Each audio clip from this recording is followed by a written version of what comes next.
موجودہ دور میں سلسلہ ازیمیہ ایک علمی اور روحانی سلسلہ ہے جو تصوف کی تعلیمات کے فروغ کے لیے کام کر رہا ہے۔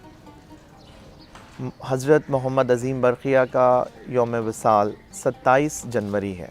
27 جنوری کی مناسبت سے ہر سال جو عرس کی تقریبات منعقد ہوتی ہیں اس میں 26 جنوری کو ایک بین الاقوامی روحانی ورکشاپ کا انعقاد کیا جاتا ہے۔ بنیادی مقصد یہ ہے کہ روحانیت کے بارے میں، تصوف کے بارے میں لوگوں کے ذہنوں میں اٹھنے والے سوالات کا جواب دیا جائے، اور تصوف کیا ہے، روحانی علوم کیا ہیں، اولیاء اللہ اور صوفیاء کرام نے اسلام کی دعوت کس طرح دی ہے، تزکیے اور تصفیے کے لیے انہوں نے کیا اہتمام کیا ہے، اولیاء اللہ صوفیاء کرام کا یہ جو پیغام ہے یہ انسانوں کے لیے کس طرح سے سود مند ہے، دنیا اور آخرت کے لیے تصوف کی تعلیمات سے کیا رہنمائی ملتی ہے، یہ سارے نکات ہمارے ڈسکشن میں آتے ہیں۔ یہ جو روحانی ورکشاپ کا سلسلہ ہے یہ ہوتی تو ایک دن کی ایکٹیویٹی ہے، لیکن تقریباً کوئی 3-4 ماہ قبل اس کی تیاریاں شروع ہو جاتی ہیں۔ بیک وقت بہت سارے کام چل رہے ہوتے ہیں، جس طرح سب سے پہلا کام یہ ہوتا ہے کہ پوری دنیا میں جہاں جہاں سلسلہ ازیمیہ کے مراکز قائم ہیں، مراقبہ ہالز قائم ہیں، ازیمیہ روحانی لائبریریز قائم ہیں، وہاں اس کی اطلاع دی جاتی ہے کہ اس سال جو ورکشاپ کا عنوان ہے وہ کیا منتخب کیا گیا ہے اور اس عنوان کی تیاری کے لیے کن کتابوں کا مطالعہ مفید رہے گا۔ یہ پروسیس جو ہے تقریباً 3 ماہ قبل شروع ہو جاتا ہے۔ اسی کے ساتھ لوگوں کی رجسٹریشن بھی شروع ہو جاتی ہے۔ رجسٹریشن کے پروسیس میں یہ ہوتا ہے کہ اس میں ہم ہر عمر کے یعنی 5 سال سے لے کے 60 سال 70 سال جہاں تک بھی ہوں پارٹیسپینٹ وہ شریک ہو سکتے ہیں۔ اس کے لیے ہمارے مخصوص کرائٹیریا ہے جس میں اس کی علمی قابلیت اور بہت ساری بنیادی چیزوں کا دھیان رکھتے ہوئے گروپنگ کی جاتی ہے۔ ورکشاپ کا جو فارمیٹ ہے وہ گروپ ڈسکشن کا ہے۔ گروپ ڈسکشن میں تقریباً ایک گروپ میں 8 خواتین یا 8 حضرات موجود ہوتے ہیں اور ان کا ایک کوآرڈینیٹر ہوتا ہے۔ کوآرڈینیٹر کے گروپس کے انتخاب کے لیے بھی ایک دفعہ پھر ہمارے پاس کچھ اسٹینڈرڈ اور کرائٹیریا سیٹ ہیں کہ کس کوآرڈینیٹر کو کس گروپ کی ذمہ داری دینی ہے۔ ایک تو اس میں خواتین و حضرات کے گروپس تو الگ ہوتے ہی ہیں، اس کے علاوہ اس میں اردو زبان کے علاوہ دیگر زبانوں کے بھی گروپس بنائے جاتے ہیں۔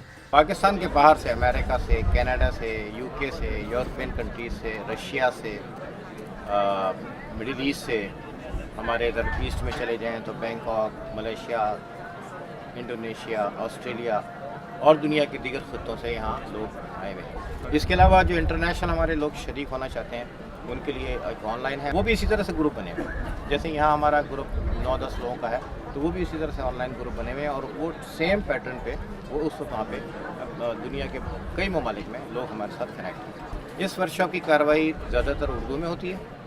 اس کے علاوہ ایک یہاں پہ ہماری لینگویج جو ہے وہ انگلش ہے۔ انگلش پارٹیسپینٹ کے لیے الگ سارے مٹیریل انگلش میں پرووائڈ کیا جاتا ہے ان کو۔